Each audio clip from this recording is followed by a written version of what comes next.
donations, they come from shippers. The exact word used by the president, not just once, but repeatedly. Republican Senator Lindsey Graham, who was also at that meeting, praised Durbin for speaking up. It was during Graham's presentation of an immigration proposal that Trump reportedly made his vulgar remarks. He tweets today the president indirectly denied using the slur and also claims he did not denigrate Haitians while keeping up his criticism of the Senate immigration plan. President Trump is reluctantly continuing sanctions relief for Iran to keep the U.S. in a nuclear deal for now, but his administration is also turning up the heat on the country, as NPR's Michelle Kelman explains. Administration officials say this is the last time that Trump is going to waive sanctions to keep the U.S. in the deal. That is, unless European partners negotiate a follow-on plan to ensure that Iran doesn't have a quick pathway to the bomb. He's also adding non-nuclear related sanctions to punish Iran's but you know what? program and its recent crackdown on anti-government protesters. Among those targeted in this latest round of sanctions is Iran's justice minister, a U.S. official who asked not to be named, tells reporters that the U.S. will not stand by while the Iranian regime engages in human rights abuses. Michelle Kellerman, NPR News. Understanding. Kentucky's Medicaid program is requiring some poor residents to work or volunteer if they want to maintain benefits. Here's Allison Kojak reports it's the first state to add the requirements after the Trump administration said it would welcome the changes. The new requirements apply only to able-bodied adults who get their health insurance through Medicaid. People can meet the 20-hour-a-week work requirement in a number of ways. Those include getting a job, doing volunteer work, completing a job training program, or enrolling in school. Kentucky Governor Matt Bevin says people benefit from going to work or volunteering.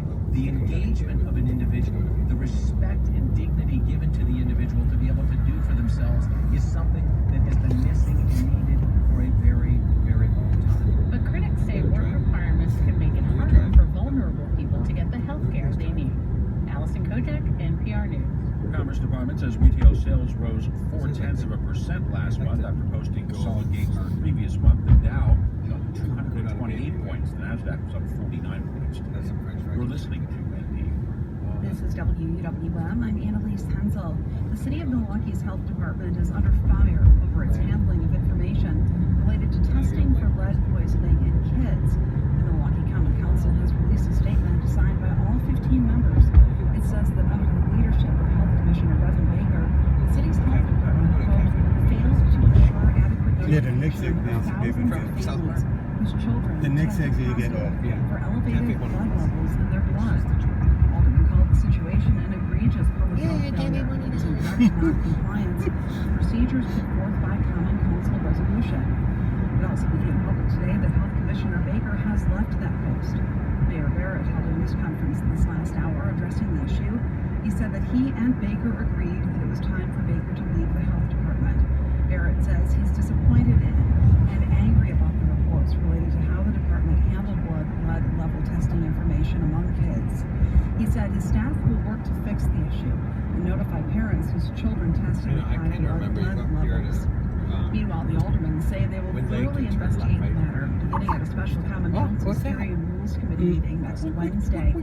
They say they intend to hold Barrett's administration accountable for this, quote, then you can make a right up to 13, then 13 you make a rhetoric by saying today marks a new day in the dealings with the mayor's administration when it comes to policy and appointments by the mayor. Their statement says, quote, we will exercise a new level of scrutiny and we will demand a new level of accountability.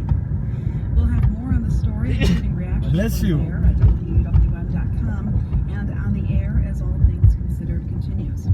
By the way, the departure of Bevan Baker is the second big change in City of Milwaukee leadership in the last 5 days. It was just this past Monday that Mayor Barrett announced that Police Chief Edward Flynn is retiring. His last day on the job is next month. Programming on WUWM, supported by the UWM Peck School of the Arts, presenting the Fine Arts Quartet, celebrating the end of a 55-year-long residency at UWM. Two final concerts will be held Saturday, January 27th and Sunday the 28th at 3 o'clock in the Zalazzo Center for the Performing Arts. More on the Fine Arts Quartet's final performances at arts.uwm.edu/calendar. From NPR News, this is All Things Considered. I'm Ari Shapiro. And I'm Kelly McEvers. We start this hour with a vulgar comment and the reaction to it in Washington and around the world. The comment made by President Trump during a bipartisan meeting on immigration yesterday was first reported by the Washington Post. The president denies making it. We think it's important for listeners to know what he said, so here it is. The president called African countries shithole countries. Then criticism came from Senate Minority Whip Dick Durbin, who was in the meeting. It was vile, it was hateful, it was racist. And on cable news, where correspondents and hosts explicitly used the word racist to describe the president. There just seems to be a pattern here for this president. In 13C, you'll make a pattern because it seems to come back to one truth here, and that is that this president, deep down, may just be a racist. The president of the United States is racist. That was Jim Acosta and Don Lemon of CNN. Criticism also came from the spokesperson for the UN High Commissioner for Human Rights, Rupert Colville. These are shocking and shameful comments from the President of the United States. I'm sorry, but there's no other word one can use but racist. And this isn't the first time the president has been accused of racism. Even before he ran for president, he pushed the false idea that President Obama wasn't born in the United States. I just don't think he has a birth certificate. And everybody has a birth certificate. When you're born in a hospital, you have a birth certificate. There's something fishy. So are the president's comments a departure from what we've seen before? For one take on that, I talked to Jason Johnson. He's a professor of politics and journalism at Morgan State University and the politics editor at The Root. Every single time the president of the United States reveals himself to be exactly the same man that he has been for the last 45 years, we sort of go through this cycle of first people being shocked, then some of his supporters attempting to sort of parse and piece together what he said. But I think in the context of what he said yesterday, and the policy questions that are on the table now with DACA and El Salvador and all sorts of other negotiations, I think we're having more of a policy discussion now about his bigotry, and I think that's helpful in this country. I think what maybe has changed this time is the coverage of it. Do you think the coverage is appropriate? That's the place. Well, I think the coverage is appropriate because above and beyond having discussions about whether or not what's she be on now? I don't know. Go forward. This is 13th, right? No, 13 was that way. What? 13 was that way. You could make a left right there where the lights are, go down.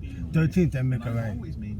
I don't care if Donald Trump is 1328 is where you used to live. This house right here, this white one. Who did? You did? Yeah, the whole house. The white one?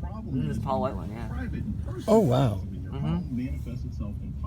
The whole attic was redone. This wasn't isolated. This wasn't that is neat. Him saying Pocahontas. This wasn't anything like that. He said something racist in the context of a policy discussion. So I think the news coverage has actually been focusing on, well, what does it mean to have a racist president who's supposed to be negotiating about immigration and DACA with mostly brown and black people? So you say you're not surprised. So sort of walk us through some of the instances from before that show us this. But that's when you were little and stuff? As it relates to policy. Oh my God. The entire history of the Trump campaign, let alone his public life, has been driven by an anger towards non-white people in America. You know, people want to talk about the famous time where he says, well, you know, Mexico sends over their rapists, they send over bad hombres. They're bringing drugs, they're bringing crime, they're rapists, and some, I assume, are good people. And that was bad rhetorically. But, you know, that's not the only thing that Trump has said. There's also, he talked to April Ryan and said, hey, can you just connect the black people with me? We should say April Ryan, of course, is a White House correspondent. She's a CNN political analyst. Yeah. And he says, the blacks love me. He speaks to a group of police officers and makes jokes about abusing people when you're putting them into a police car. I said, please don't be too nice.